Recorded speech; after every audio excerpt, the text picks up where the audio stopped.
welcome everybody. Thank you so much for taking the time to join us today. We're very excited to have you.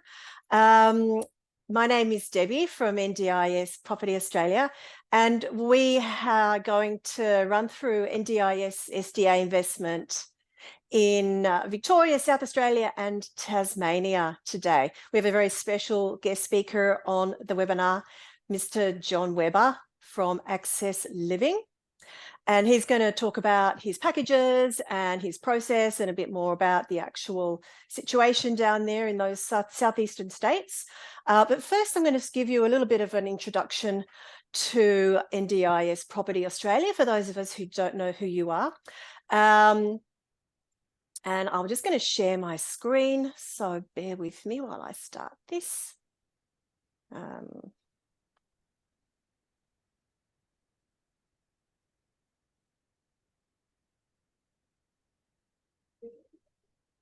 Okay.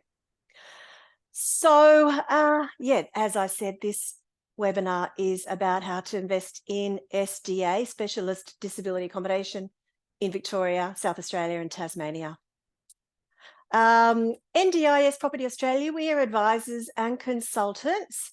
We assist investors throughout Australia to build specialist disability accommodation. We're based in Brisbane, but we operate nationwide, selling and advising on SDA across the country. We've sold around 200 dwellings in the last few years, and we do expect to sell about another 100 during the 23-24 financial year. During the time we've been advising and selling SDA property, we've learned how important understanding the investment is to investors, and we've made it a central part of our business to advise, to educate, to inform on all aspects of SDA, and this includes understanding the data. We have in-house research analysts working continuously on that data. We also have the SDA Housing Podcast. We have been running for over 18 months now, 2 episodes published every week, and we've recorded over 170 shows thus far. We're getting about 3,300 downloads every month. We've had over 3,000 downloads since we began. So if you want to know anything about SDA, then I would suggest jumping onto the SDA Housing Podcast, wherever you listen to your podcasts, to find out more. There's a lot of really interesting episodes with guest speakers from all over the country to tell you more about SDA, whatever it is you want to know. So moving on, our agenda, we're going to have an overview of SDA, talk about the costs associated. I'm going to give some data for Victoria. Then Jonathan's going to tell us a bit more about the packages and the overall SDA, NDIS property area in Victoria. And then we'll do the same for South Australia and Tasmania. Then we'll just summarize that, and there will be a Q&A section at the end of our presentation. So just a little disclaimer, this presentation is general in nature and does not constitute financial advice. You need to consider your financial situation and needs before making any decisions based on the information in this presentation. We suggest you seek independent professional financial, legal, taxation and lending advice. Before proceeding with an NDIS property purchase, you should get finance pre-approval. This presentation is being recorded. The contents will be valid for 90 days from today, as the data, prices, and other factors are likely to change. If you have any questions, please submit them via the Q&A chat box at the bottom of your screen. We will endeavour to answer as many questions as possible during the presentation, and we've got a couple of people on that Q&A answering your questions. And any others we will also address during our Q&A session at the end. We will also be sending a copy of FAQs along with a copy of the presentation video to everyone who attended at the end in the next few days. Right, so moving on, an overview of specialist disability accommodation. Just a very brief, quick rundown for those of you who don't really know too much about it. Over 610,000 Australians now have NDIS plans.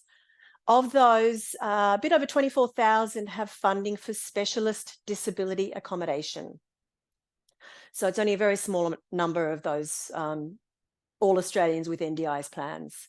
There are currently around 11,500 SDA dwellings around Australia, but 36% are older legacy and institutional type homes that will need replacing in the coming years.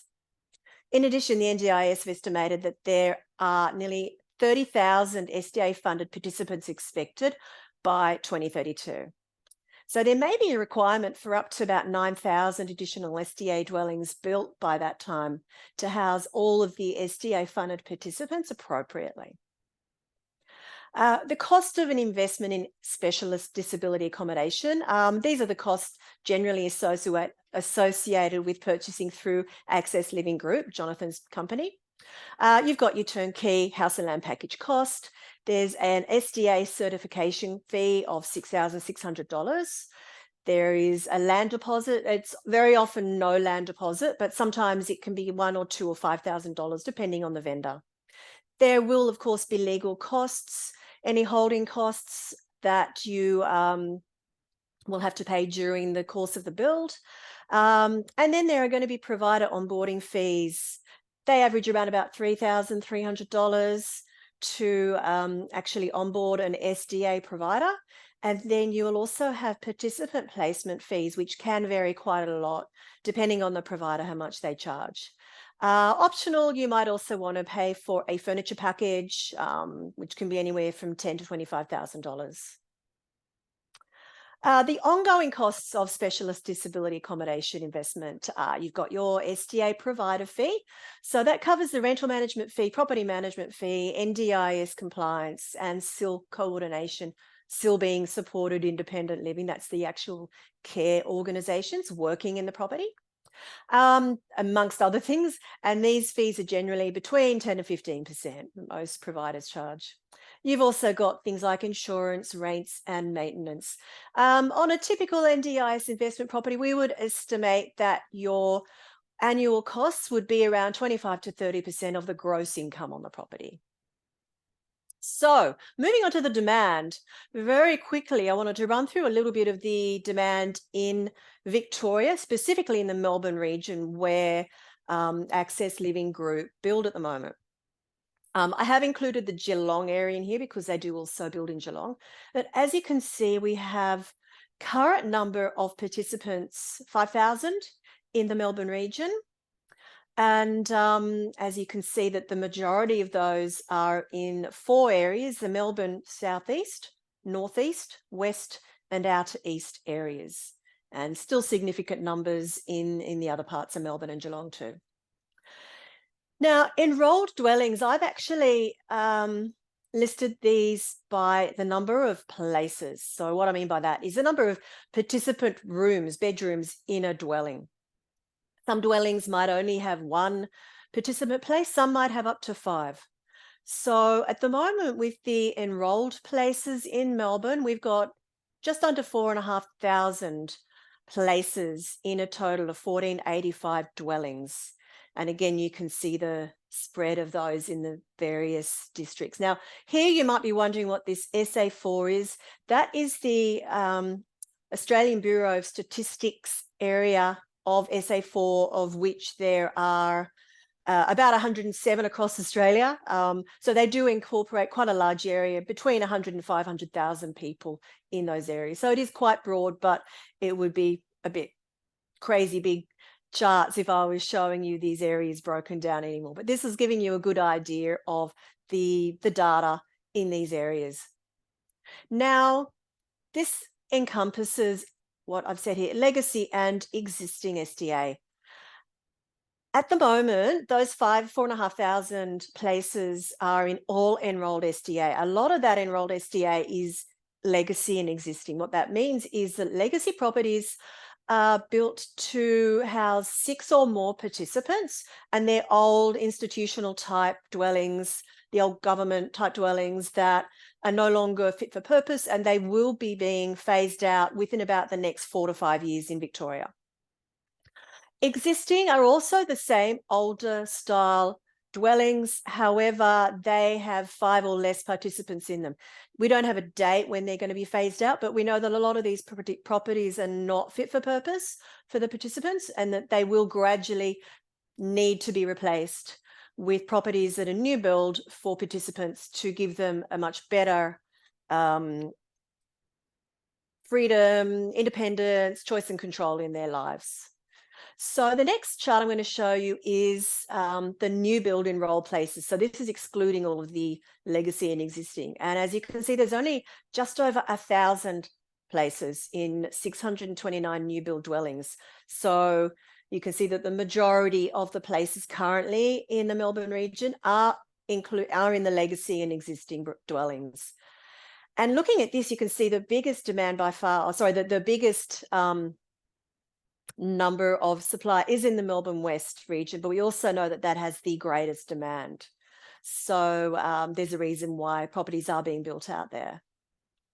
Now, just to sum up both of those sides, the supply and demand, this is where we're seeing the gaps in supply. And this is based on those new build dwellings or the new build places versus the number of SDA funded participants. And a total of just under 4,000 places that we believe will be needed if we take all of the legacy and existing out of the current numbers. So again, Melbourne, southeast, northeast, outer east and inner east are the top 4 regions. So just to summarize that, we've got 610,000 NDIS participants in Australia, 163,000 are in Victoria, 7,116 SDA funded participants in the whole of Victoria. Now, the estimated number of NDIS participants by June will be over 1 million. And that means that if Victoria is going to have potentially around 272,000 NDIS participants by that date. If we work on the current number of percentage of SDA funded participants, we're looking at just under 12,000 potential SDA funded participants in Victoria. However, the NDIA have just recently put out demand data that gives us the actual number of projected SDA participants over the next 20 years. So they're estimating a lower number than that 4.36%, but it's still growing up. So we're looking at maybe 8,300 by 2032, up to a bit over 10,000 by 2042. But to summarize all of that, with a current gap of just under 4,000 places and a total potential of 8,335 participants by 2032, that leaves us with a potential gap of 5,200 places or over 3,000 dwellings at the current average Victorian places per dwelling of 1.69. And that's over the next 9 years up until 2032. So just to tell you that we've assumed that all legacy and existing properties will be replaced in calculating those figures. So to take it from a more conservative viewpoint, as I said before, all legacy properties will be defunded within the next 5 years, but there's no time frame on the expiration of existing SDA funded properties. So many of these may continue to be in the system while participants living in these homes are being looked after adequately and are able to exercise choice and control. So in calculating these figures, we've also not considered any known pipeline. That's the number of potential new builds based on the data reported to the NDIA when the initial certificate of SDA compliance is registered at the planning stage. So probably the majority of those pipeline builds will be built, but not necessarily all of them.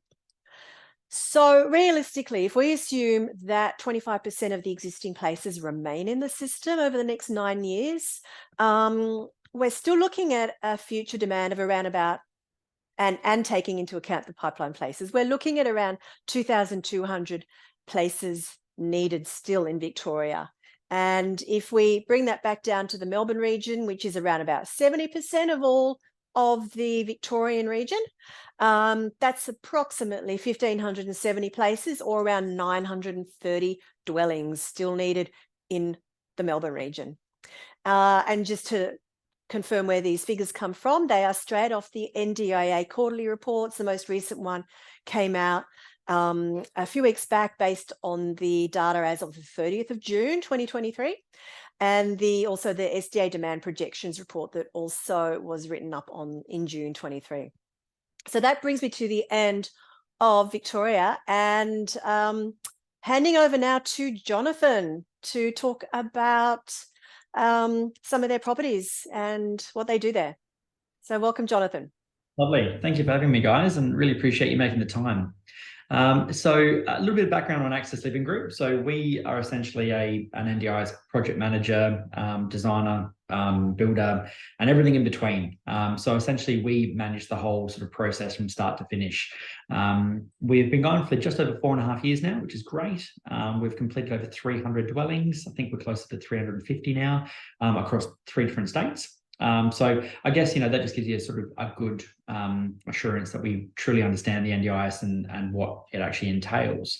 What we've got up on the screen at the moment is just a package that we've put together, but essentially we'll just sort of go through page by page, and I'll give you a bit of background on what we do and how we do it and how we can assist you on your NDIS purchase if you proceed with something. Obviously at the end we can go through some Q&A as well, and if you have any questions we can go through that. So some background on this particular package, which is in Rockbank in Victoria. So we obviously build in Victoria, South Australia and Tasmania. You can see here that we essentially do a house and land package, but it's specifically designed for the purpose of NDIS care. So depending on the category of care that we do, whether it be HPS, high physical support, or whether we do robust and the other subcategories of those as well. So what we do is a full turnkey package that has been specifically designed for NDIS purposes. So it truly includes everything that's needed within that home to provide the level of care that is required for the participants that obviously will take space within the dwellings. If you see here on the left, and I'll just walk you through a quick floor plan, you've got a home obviously with a single garage. The garages tend to get used more for storage purposes than actual cars in this particular case. So we try and maximize the size of the home rather than the actual garage itself. We're seeing probably 80–90% of the time they're actually used for material storage, equipment storage, things like spare wheelchairs, or it might be beddings and linen and that type of thing. You've got a carer bedroom in the front there. So every home that we design has space for a carer. They are essentially classified under the SIL category. So SIL, you'll see come up as an acronym quite often. And they will provide the care for the participants within the dwelling. Within the NDIS scheme, participants are sort of referenced as what tenants would be for a traditional property. So when I talk to participants, that's what I'm referring to there. You can see here that every single dwelling has been very specifically designed for the purpose of what it entails. So the carer bedroom in the front there is obviously more of a standard dwelling. It does have a bathroom in there that's designed for the carer themselves. And then you've of course got 2 other bedrooms within this particular design, but we do have a variety of different designs, big and small homes, and designed for different categories. This one is for HPS and it's a hybrid, so it also entails independent living and the FA category as well. So the en-suites to each bedroom are a critical part of what we do. And I guess the reason we do that is it provides a level of privacy for each participant, but it also gives them access. So this home is designed to allow for a 250 kilogram load bearing throughout the house. So somebody can, if required, be picked up from their bed and taken to the bathroom via a hoisting system. This takes immense amounts of pressure off the participant, and it also provides immense amounts of support to the carer. It's a very fine balance when we design these homes that we actually take into account who's using them. It's not just the participants, it's also the carer themselves. So finding a balance between designing what is essentially somebody's workplace, making them feel safe and secure within their workplace as a nurse or carer, and then obviously the participants to make sure they feel homely, safe and secure within what is essentially their home environment. So it's a very mixed mixed issue, and it does take a lot of feedback into account. Our designers, which are in-house, they do focus groups with all the SIL groups and SDA groups on an ongoing basis. We're on version 7 of these plans at the moment, and all of those bits and pieces of feedback have been taken into account to make sure that we design these homes to the very best that they can be, which not only maximises tenancy, but also maximises the care of life and the life that our participants and our carers feel within these dwellings. You can see from the front there, from the render, there's multitudes of different renders you can choose from. This is just one of them. They don't look like NDIS housing, and that's very deliberate. They are designed to blend into their environments. Essentially, they are a house on a block of land, which is great. But they obviously have some very hidden features there. You can see the concrete all the way through to the doorway. Does have obviously 0 entryways, so wheelchairs can go into every environment. You can see in the back there, and there's photos that Min and the team can show you afterwards if required, that incorporate all the decking and the ramping systems as well. But instead of doing sort of bolt-on ramps and ugly sort of yellow tape sort of hazards, we tend to integrate them into the home itself, just to make them feel, I hate the word normal, but normal in reference to the home itself. So the home feels and looks like a normal home is probably the only way to really explain that. The ramp that's integrated into the modwood decking in the back there, as an example, could be used for a pram, not just a wheelchair. So it does feel quite natural in its environment as well, which is great. Height adjustable bench tops in this particular dwelling.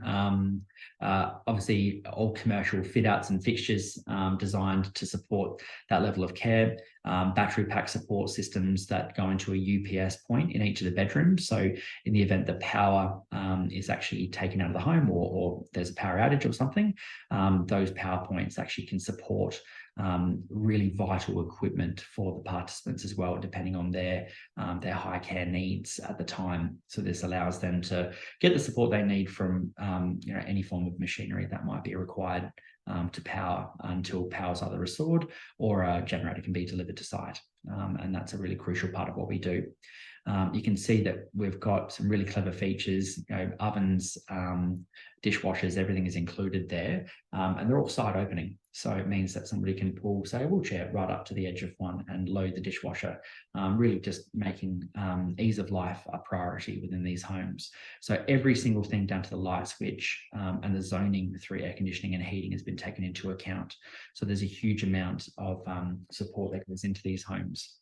I think another crucial part is that by following a stringent sort of valuation and financing model, the valuers truly understand the cost of these homes. I know that you can see that the package is a little bit higher than a standard dwelling, but we haven't had one property fall short of valuation in over 2 years because the valuers that we use truly understand the NDIS scheme and what actually goes into these homes and what we do build. Within Victoria and South Australia, we've got a 6-month average build time at the moment. We have not had one property go over 6 months, 4 weeks in Victoria, which is fantastic. And we're meeting that metric in Tasmania at the moment too, which is great. South Australia is a little bit longer at about 12 months due to planning at this stage. But you can see there that it does sort of include everything. We might skip to the next page if we could, guys. Okay, that's actually all that I have in your package. Sorry, Jonathan. Oh, that's all right. I can just keep talking for a bit longer yet. And sorry if I just go back there. My presentation slides didn't work today, guys, so I really apologize for that. But here to sort of answer any Q&A that you have. Look, essentially, we are your project manager all the way through. So we're involved from start to finish. So I'll go through that process a little bit for you, just so you can understand it better. Essentially, we work with a variety of different land developers across the different regions. We analyse the block of land first. So we probably only choose 1 out of every 100 blocks of land that actually come across our desk, because they have to meet a very stringent criteria for us to make sure that they're appropriate for an NDIS home, but also from an area location and a metric location as well. We take into account the demand metrics from our SDA providers. We work with a panel of SDA providers. which is great. We then put together the package. So if it meets all those metrics, it meets the demand that we get from our SDA groups and from the government data, it meets the levels and the expectations that we need. My team sort of roughly mud map a home onto that block of land to make sure that every single thing has been taken into account. We then put together a package. At the point where it's actually picked as a package, the standard process applies between land and build. So you sign a standard build contract and you sign a standard land contract. The only difference that we have in this is that we actually do a compliance certificate for you as well. So we use an independent registered NDIS assessor. They look at a full set of working drawings on that particular block of land, and then we actually produce a stamped certificate that goes into your build contract. This essentially gives you the guarantee of compliance. So as long as that home is built in accordance with the plans, which obviously it has to be, then you've got a guarantee of compliance for the particular category that you've picked. So we do we do robust specific designs, and then we of course do HPS high physical support designs, which also encompass 2 other categories. So the 2 categories, so the 3 categories, FA, IO, and HPS, acronyms, I know, they essentially can live harmoniously together, and then our robust tenants tend to be more independent. That's a different category. So to break down those categories for you, and I know we've got an HPS plan up on the board at the moment. This one's designed more for physical type impairments. I don't want to, I'm going to generalize a little bit, but I don't want to sort of minimize that there is a huge amount of variety to disability. So we build a home to, I guess, the category that's required, but some modification might need to be done later on. The good news is that's obviously been designed to do so, and that's been paid for and usually paid for by the NDIS as well, which is great. So robust homes tend to be built in a different way. They're built robustly, I guess, is the where that term comes from. You know, no plasterboard on the walls, reinforced hinge points, you know, laminated strengthened glass throughout, and different sort of walling systems and vanity systems. This essentially means that they're sort of heavy use homes. So if you were to punch a wall or, you know, potentially run up against a window or something along those lines, those homes are designed to withstand that pressure. Which tends to be more of the mental illness category, and obviously the multitude of disability within that. And then obviously the HPS homes tend to be more of a physical impairment, so designed for more wheelchair access and the likes. Obviously it goes into a huge array of disability, but that sort of gives you an idea. So they tend to be designed very specifically for those categories and zoned for those particular categories. When we put together those packages and then we start construction, we're obviously there throughout that process as well. So we work very closely with the builders that we work with. We only work with 1 builder per state, and they truly are partners of ours. So we don't just outsource that work. We've got teams within those organisations that actually build these homes in conjunction with our very stringent specifications. And then we do checks all the way through construction as well to make sure that these homes actually stay compliant all the way through. And then you get a compliance certificate at the end as well, saying that the home is compliant, and then we register the home within the NDIS. We also, probably the biggest difference between us and a lot of other groups, we also have a placement team on hand. So my placement team are there to essentially guide you through the process of SDA groups. So the SDA group is essentially your property manager that's specifically for the NDIS itself. So they're sort of like, you know, when you buy a traditional home, you might go to Ray White or Colliers or Marshall White or, you know, a traditional real estate agent to manage that home for you. The SDA manager or the SDA group that you select is essentially that role within this. It's a lot more complex than just leasing out a property. They tend to work very closely with the participants and the SIL groups. They have to register those participants on care plans and make sure the home fits within those care plans. And they have to do a lot of legwork in comparison to finding participants, but also making sure that those participants fit within that home category as well and are registered on the appropriate care plan. So there's a huge amount of work that goes into I guess, putting someone within a home. The demand metrics are really high, but actually getting them into a home is a huge amount of legwork. And we noticed that without having that placement team, that process really does fall by the wayside. We work very differently as well in a great way where we actually have full independence and we work with a huge variety of SDA groups. This maximizes your tenancy because it means you're not locked in with one person. And if they underperform, there's no other option there, which is pretty much how most groups work. We give you the choice to select the SDA group that you want to work with. And we guide you through that process. We don't profit from the tenancy of these homes, which is another really big plus. It means we can give you genuine advice. Because we're not getting paid or getting kickbacks or anything silly like that. And my team can give you genuine advice who you should go with and give you that support to, ask the right questions on your behalf. Get offers on your homes on your behalf, as an example, is a big part of what we do. Presenting those offers to you, explaining those offers, and working you through that. So I guess we're really there through a pretty complex journey, and we simplify that right down to what is essentially a house and land package, and we take those 1,000 steps, in between that off your hands and take care of them for you. So it's a very proven process. Me and the team have done a great job at working with us on that as well. And like I said, we've completed well over 300, I think 300 plus of these dwellings so far. And every single one has complied. Every single one has met its metrics, and every single one has a strong tenancy and support program in place as well, which is fantastic.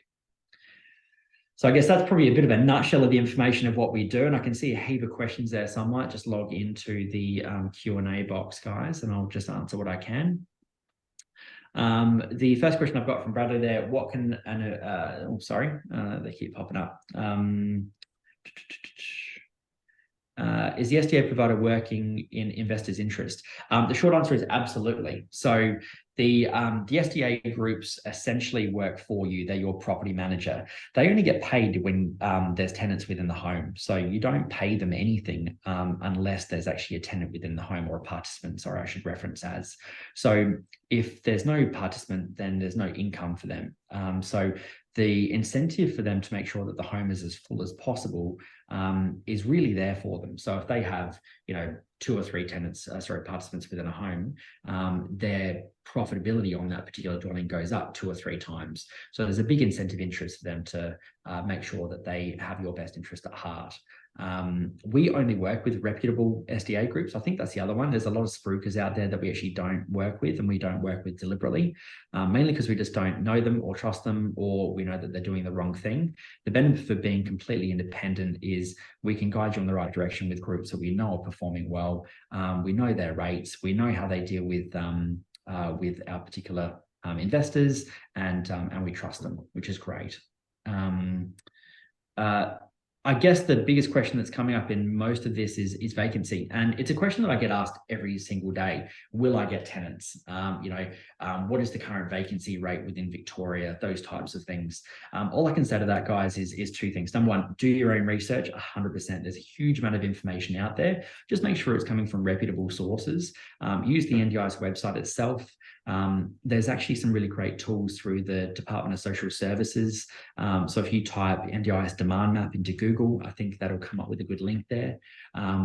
Select the suburbs that you're looking at leasing these homes out. They've got data that goes out to 2025 on demand metrics. The good news about that is actually government data, so it's not something that can be skewed, so that can give you a really good test there of what to look at.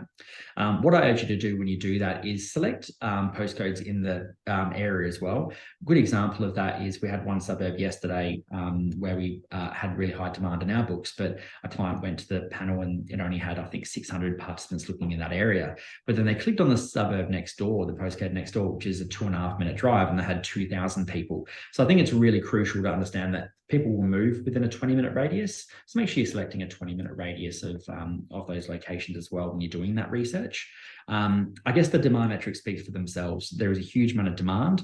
Not to be said that there's still a lot of work to get them into the home just based on funding and care plans and all of the work that your SDA provider does for you in conjunction with the SIL provider. But tenancy is something that is still very, very strong that we're seeing at the moment with the data that we get from our SDA groups. Of course, do your own research, and I urge you to, but we're seeing really strong metrics at the moment and very, very low vacancy rates with our particular dwellings.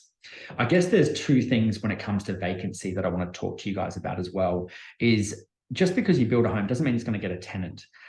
You can build the wrong home, and you can build the wrong design, and you can work with the wrong groups in the right areas. So what that means is you can build a home that looks like a hospital, and you can build it cheaply, and you can build it to compliance. But nobody wants to live in something that is built poorly or built just for purpose.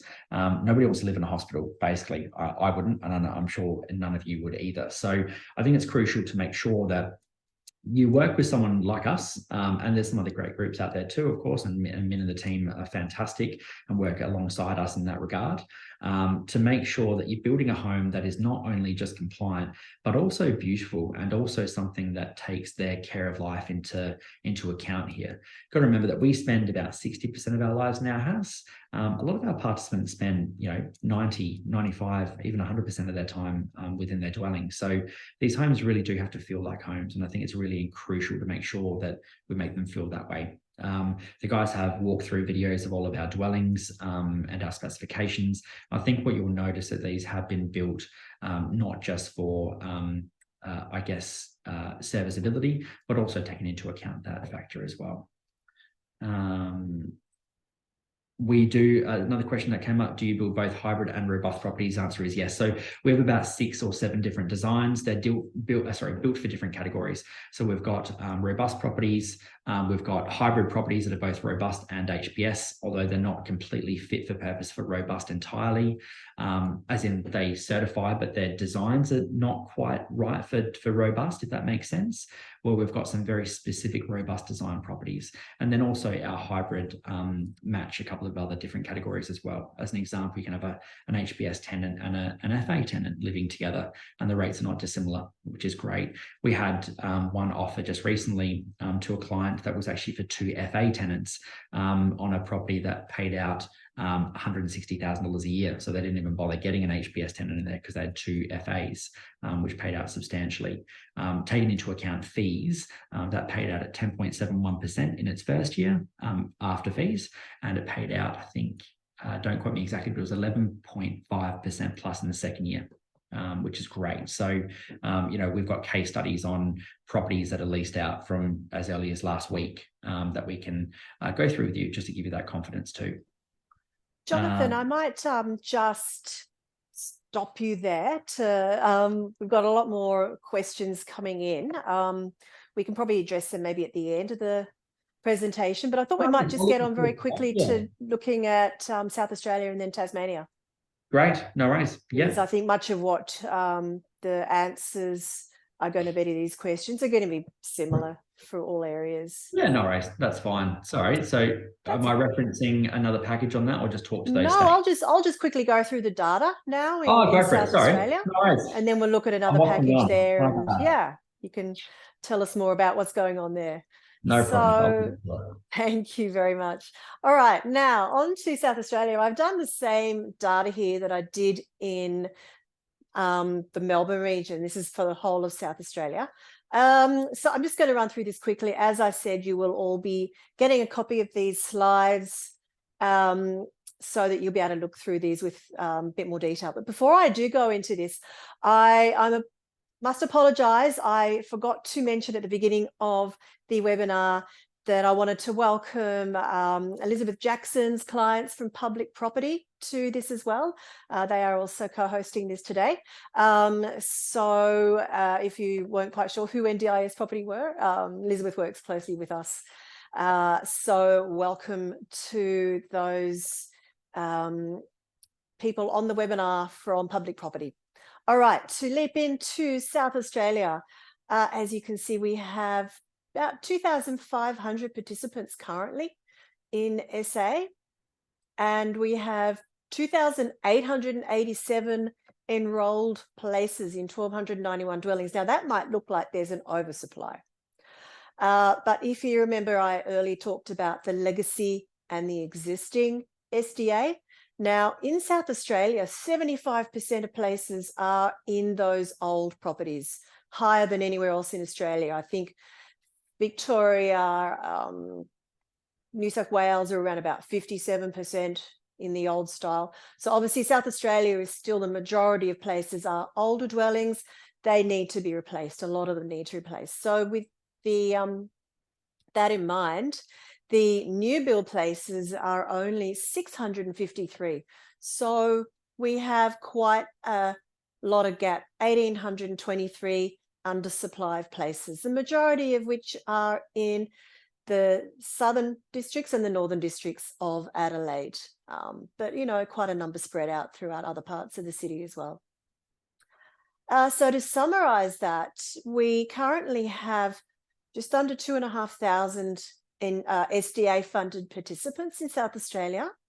And the government have actually stated that they believe there'll be another 400, 350 odd by 2032. So it's not a great deal, but you really do need to take into account that most of the current existing dwellings need to be replaced. So that means that basically if we take into account pipeline and keeping 25% of existing dwellings, we may well look at a demand of about 1,060 places, or approximately 570 dwellings needed in South Australia in the next 9 years until June 2023.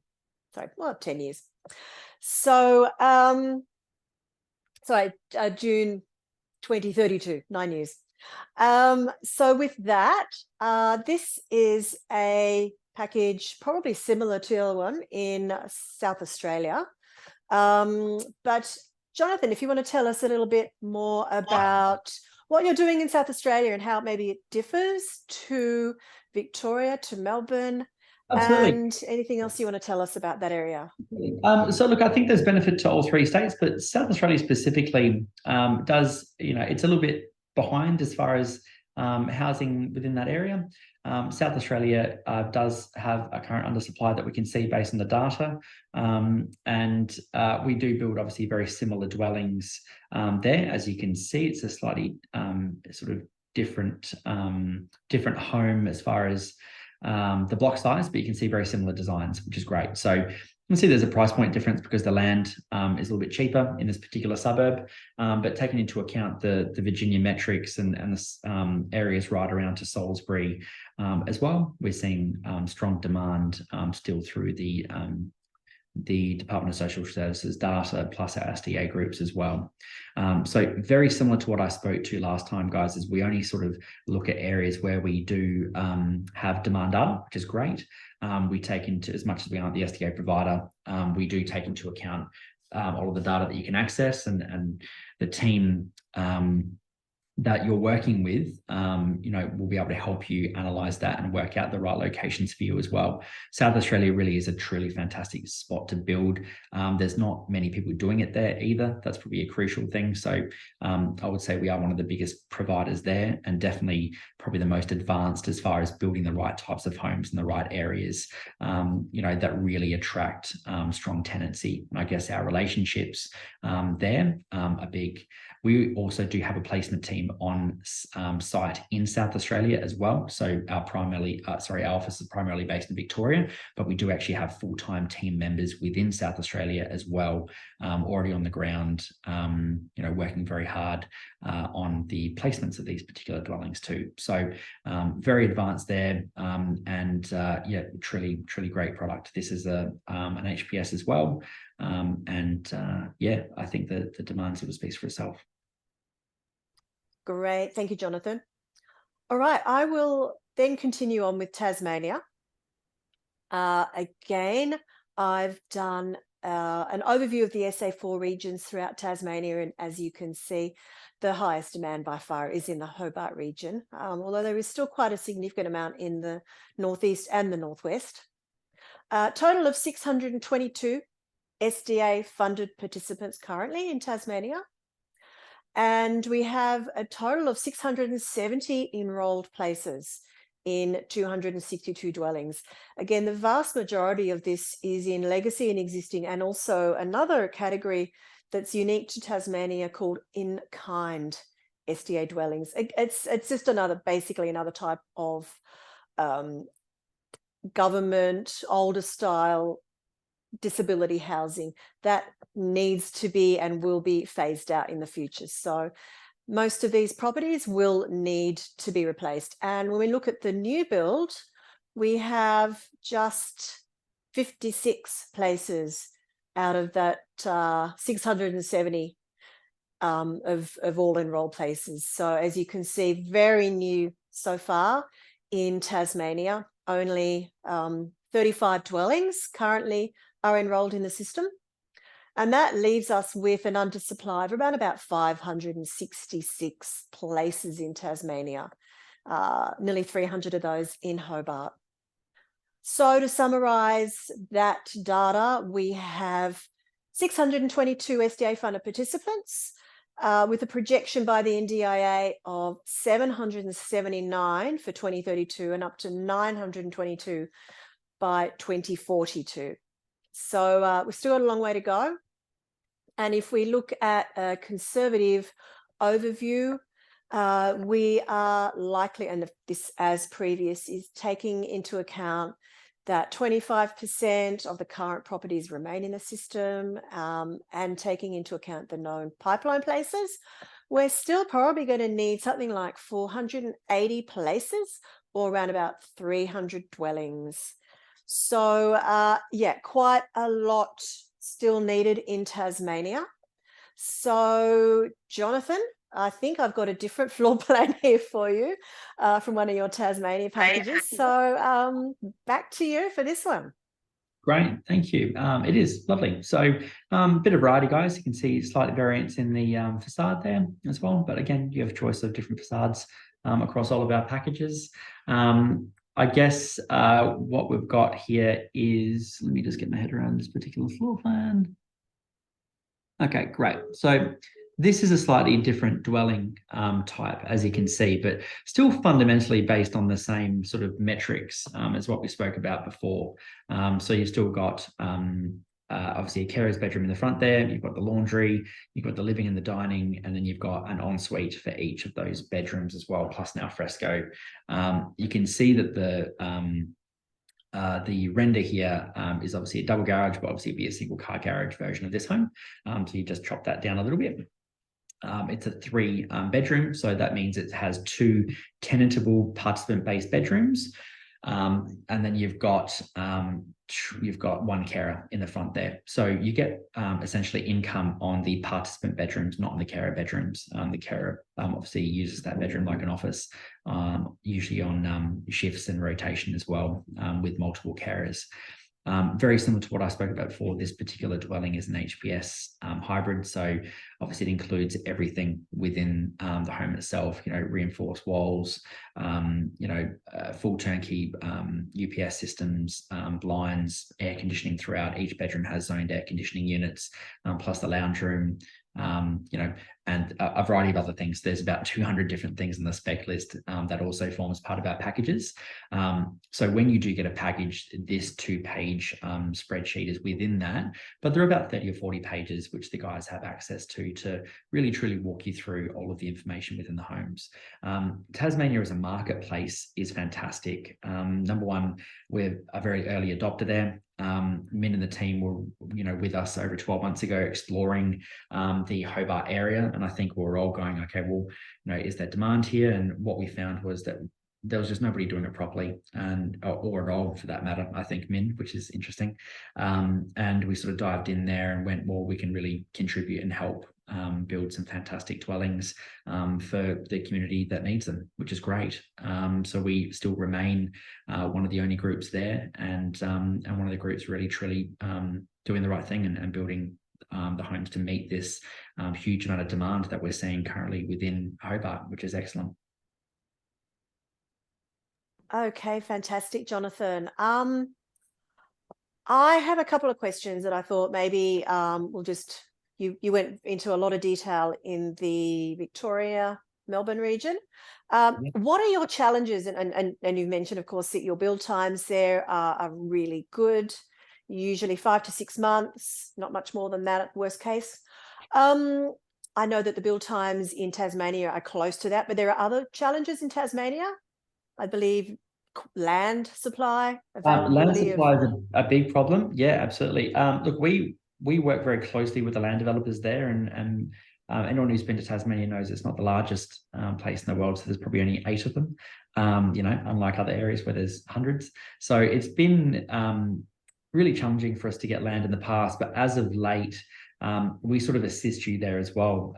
As an example, I buy the land on sort of put and coal contracts. And then we obviously just sell them to our purchasers for the same price that we buy them for. There's no uplift there whatsoever. But it just means that we secure the land specific for these blocks. So a big part of what we do is once we find something that's suitable, we pretty much take it up and we sign land contracts ourselves, and then we just nominate that contract to you or do a new contract as well, which just allows us to have more control over a very limited supply of land that's there.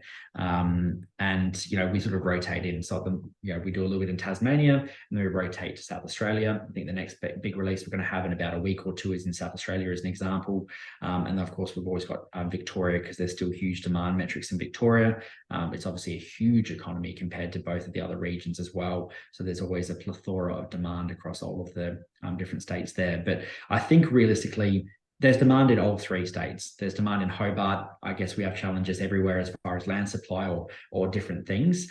That's what we're really here for, to mitigate. Those concerns are on us. I guess the difference is that there's a really strong chance to get in to the NDIS program while it's still doing what it's doing at the moment. There will come a point where there's enough housing and the government will stop funding new dwellings, basically, or stop funding the compliance on new dwellings, allowing the homes that are already within the scheme to rotate through. So we're still in that early adopter phase, but it won't be long until we start seeing that trend sort of dissipate. And I think it's a really great time for an educated investor to get involved in investing in something that really does benefit the Australian community, but also does have quite a high potential to benefit as an investor as well. My particular NDIS dwellings that I see, they're servicing better than the other asset class I've got at the moment. So I'm sure you're seeing the same metrics, which is why you're sitting here as well.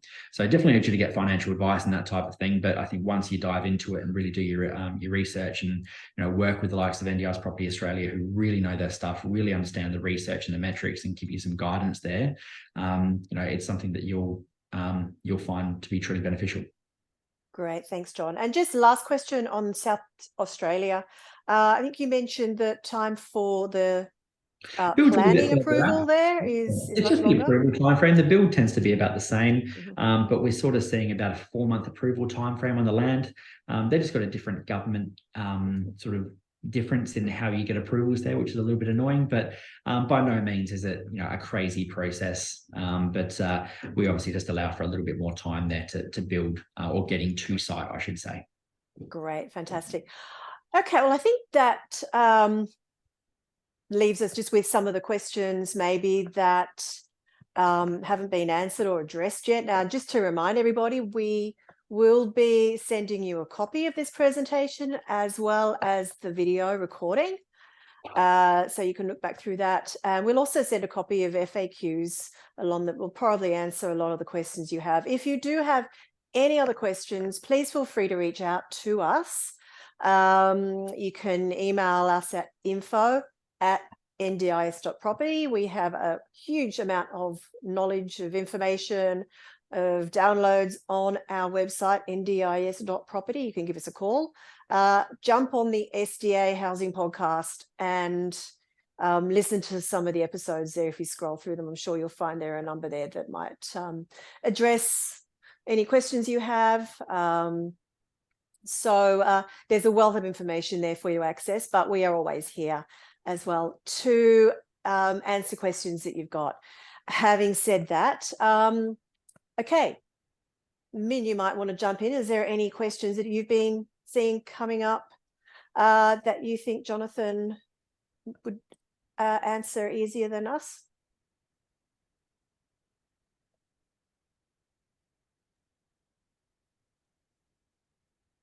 I think if Jonathan can answer some of the questions about the valuers being rejecting the build price there.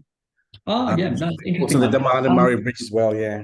Yeah, so valuation, look, guys, as long as the NDIS is a complicated process, but you've got to remember that it's also a newer type of dwelling. So if you're going through, the likes of NAB, who, don't understand NDIS because they just haven't bothered looking into it yet, we're working with, I guess, quite a few of the larger banks. And, I think, Min, from memory, even Commonwealth Bank was actually at the last presentation that you and I did in Tasmania, from memory, trying to really learn and get their head into the scheme. But the bigger banks tend to be very slow at getting products onto the market.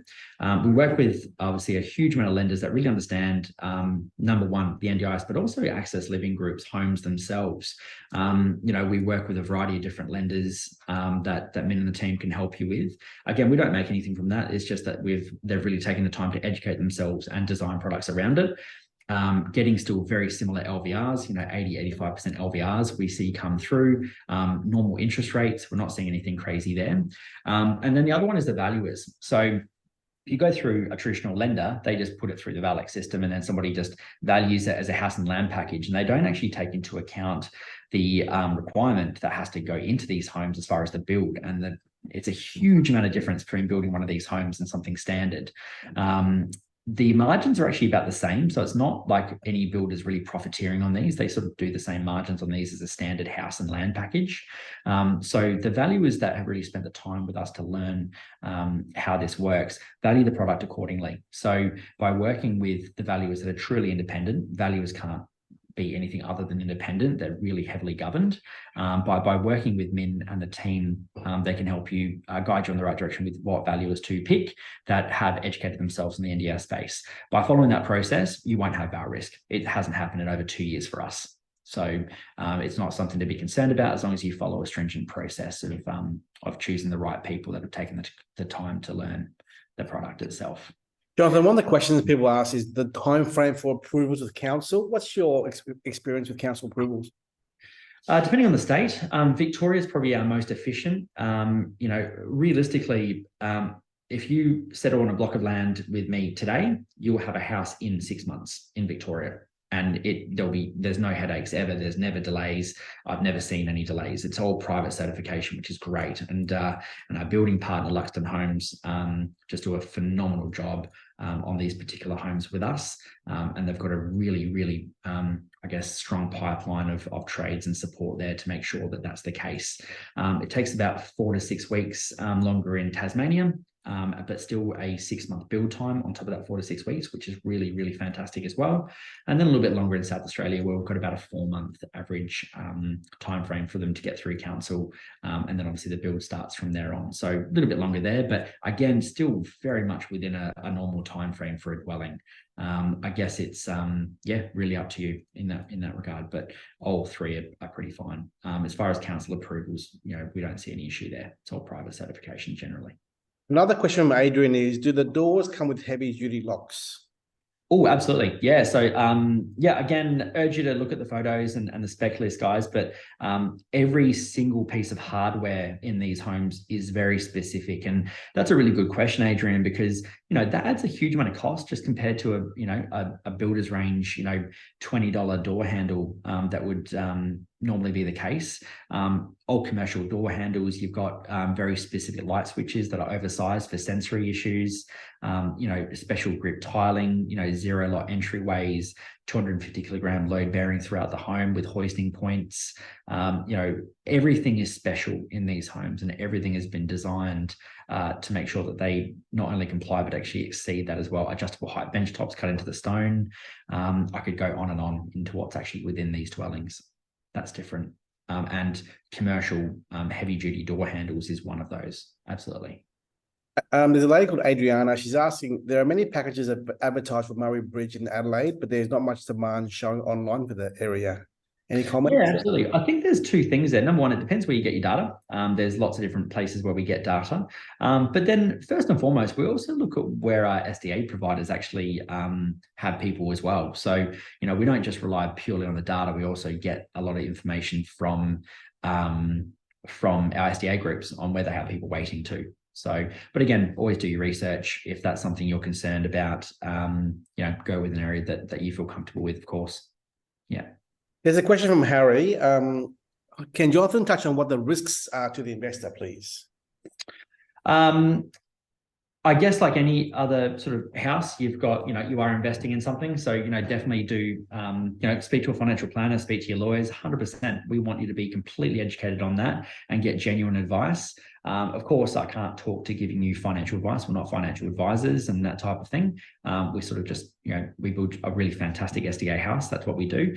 But I guess the risk that you know, I guess I face as an investor potentially on these products is like anything else.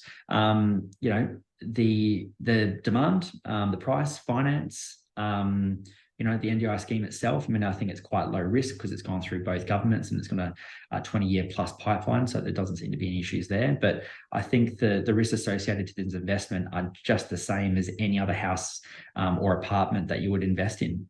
You know, it's the same risk profile, just with the government as your tenant essentially, or you're paying those bills. Can I just jump in here? There's a question from Sam back on the demand, and he said he's called a couple of providers in Victoria who cover Sunbury and asked them the demand in Sunbury, and they said they don't have any demand. Can you explain data versus what providers are actually stating? So obviously, I think you touched earlier on the providers that you work with and how you do get an understanding of the demand from your perspective. So that might answer Sam's question.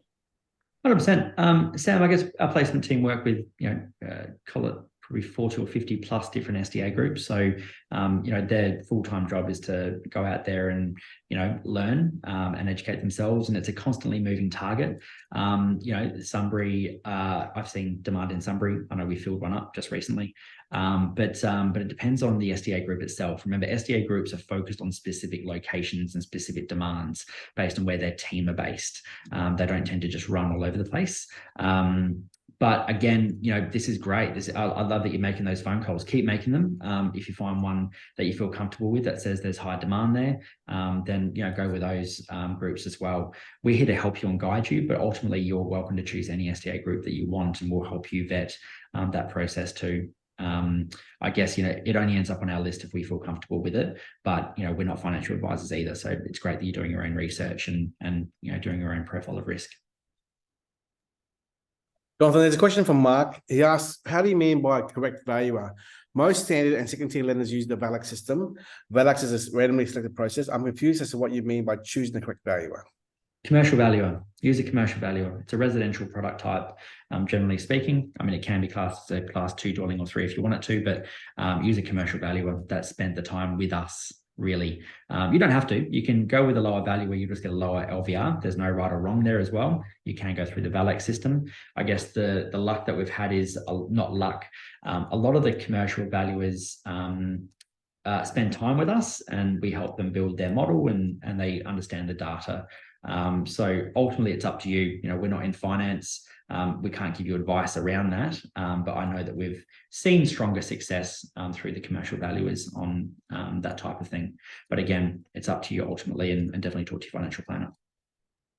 Another question is from Conwell is, how much time does it take to have the NDIS house fully tenanted in your experience? Varies a lot. You know, realistically, you know, last week we had a home that was tenanted a month before it was even finished. Another one just recently, I think it took about 30 days to get the first person in, and they're currently working on the second. So I think it really does vary a lot. It's a bit of luck of the draw a little bit.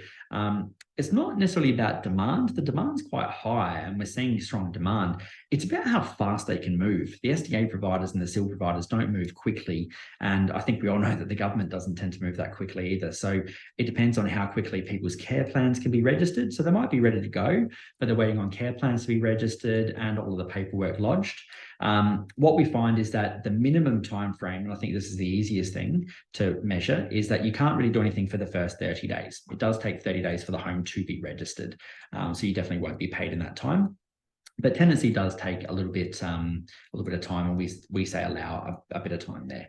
I'll read on the sheet. I think Merrick, one of our placement managers from one of the SDA groups. So the best thing to allow for is between 30 and 60 days for your first person, sometimes 2, and sort of run on that metric as a worst case scenario. But again, ultimately it can be quicker than that, it can be slower than that as well.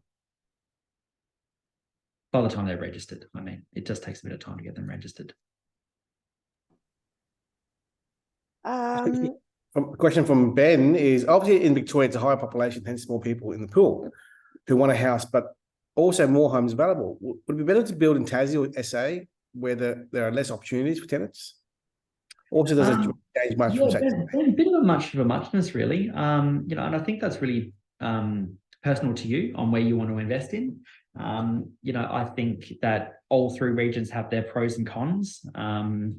you know, Tassie's a smaller market, you know, but obviously, you know, big, strong demand metrics there. Victoria, although there's more homes, there's also a lot more people too. You know, the population in Tassie, I think, sub 600,000. The population of Victoria is closing on 5 million, could be more than that. So I think it's sort of relative to the marketplace.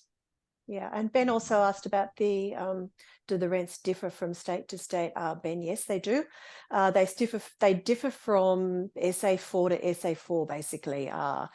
Within the pricing arrangements that the NDIA have put out, there is a location factor that the base price for a participant who has funding to live in a property, that base price is multiplied by the location factor, and it can vary greatly. The majority of location factors probably fall between 0.95 to 1.05, but in certain areas where they're very expensive to develop or very difficult to develop, like inner Sydney, places like Darwin, those location factors can be as high as about 1.8, 1.9.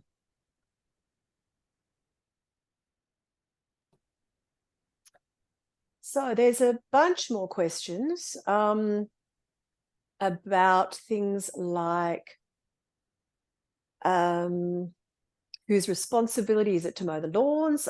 If there are repairs to be done, who bears the cost? Yeah, good question.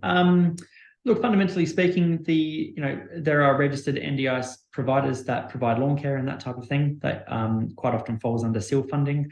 I think the exact term is that in the event that the participant is unable to maintain things like gardens, then they obviously will be able to provide or gain access to funding for those lawns and those areas to be maintained. What we find is that a lot of the time these homes are actually better maintained than any standard residential dwelling that you might have. Lawns are taken care of, cleaning's taken care of, the homes are really, really well maintained and looked after, which is great to a high degree. Essentially, you've got, cleaning and lawn services quite often in these homes, which is great. So you're not responsible for the lawn care, essentially, or the gardens or the internal cleaning or anything like that. That's all taken care of, either through the participants themselves, if they're able, with conjunction with the carer, of course, or they do have, obviously, the ability to fund that through their SIL plans if that's the case. So I think it's a complicated question, but essentially it's not something you have to pay for. It just depends on who does it. But most of the time, we generally see that there's funding for that on the participant's care plan to have that stuff taken care of, including things like mowing lawns and that type of thing. And repairs. Yeah, damage, I think, is again, it's a question where if there's like a little maintenance-y thing, obviously you've got brand new building warranties on these, which is great through your builder.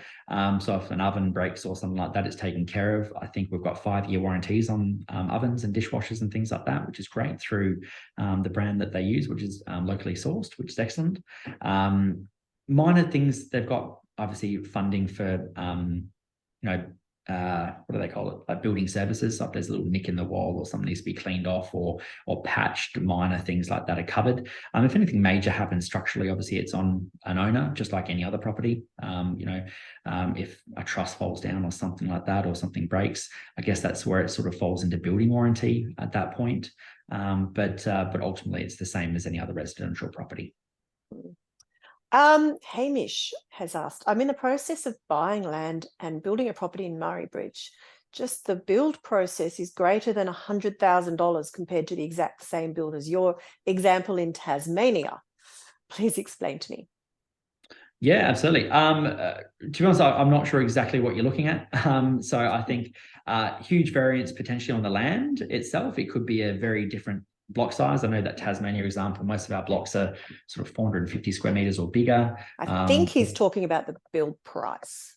Yeah, no, absolutely. Yeah, so that could be in conjunction to things like retaining walls, if the levels are different, if we have to flatten them, the amount of rock on the site, excavation, every single package is different. And I think that's really important.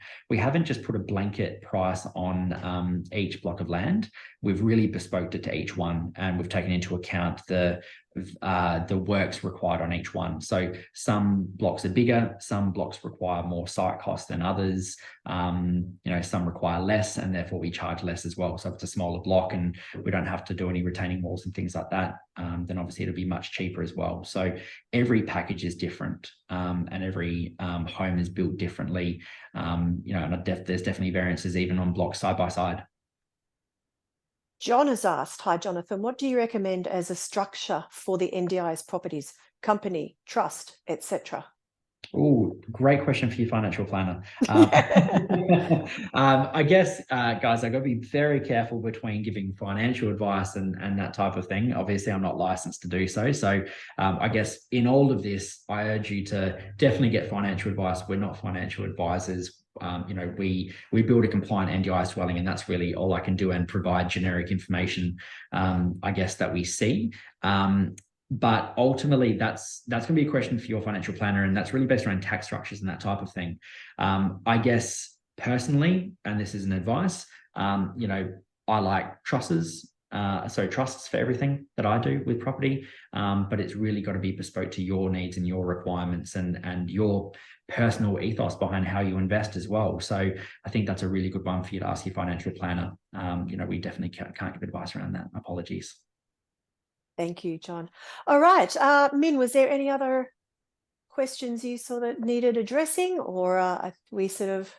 Yeah, there's one question there, guys, that I everything? want to answer quickly. We do get asked a lot about tenanting homes that we don't build. The short answer is definitely not. We have a lot of people that go with homes that are built cheaper. Our margins are very nominal. They're the same as any other builder. It's just that building a cheaper home. The short answer is, if they don't tenant with that builder, there's a problem. And generally speaking, we don't love tenanting something that we haven't actually designed very specifically for the location that it's in. So, you know, our team of designers and architects on staff really care about what they do, and they design a product accordingly. So apologies, we can't help with anything that isn't built by us or designed by us. What's a structural guarantee of the building, Jonathan? Yeah, definitely find your own land, work with any SDA provider you want, but yeah, we don't tend to do that. What's the structural guarantee of the building of Blackstone Homes? I believe it's 10 years, I think, on the structure. From memory, I think it's mandatory to have 7. I think they exceed that and do 10.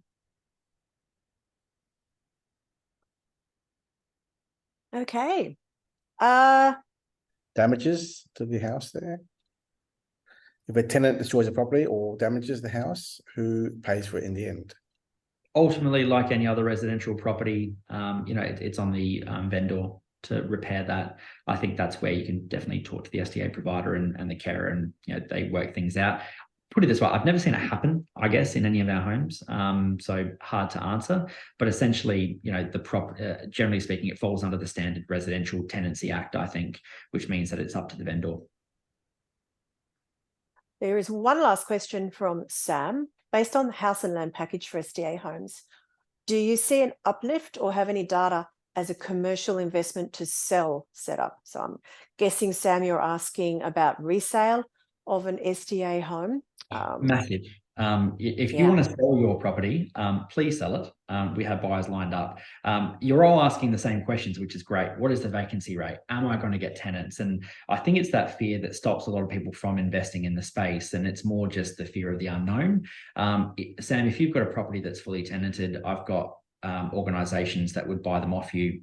We work a lot of private, large commercial, publicly listed companies that invest in this space as well. So they really understand the risk metrics, and they buy homes off us constantly to put into their funds, I guess, you know, like super funds and that type of thing, and work with a lot of groups that make this, you know, part of that profile. They would buy a tenanted property overnight for a major uplift. Yep. Okay. All right, then I think we might wrap it up there, Jonathan. We've been going for 90 minutes now. So I think that was a fantastic session. I hope that everyone got a lot out of that. There were some really good questions asked and some great answers. So look, if you do have any more questions, please feel free to reach out to us and we will do our best. As I said, you'll be getting a copy of the slides and the recording. And yeah, we are here to advise you and help you out with any queries you've got regarding building SDA anywhere in Australia. So I'm going to wrap it up there, and thank you once again, Jonathan, for your time today. It's been a pleasure. Thank you very much. Thank you, everybody who was here on the webinar, and we look forward to seeing you soon. Bye-bye. Lovely. Thank you. Bye-bye.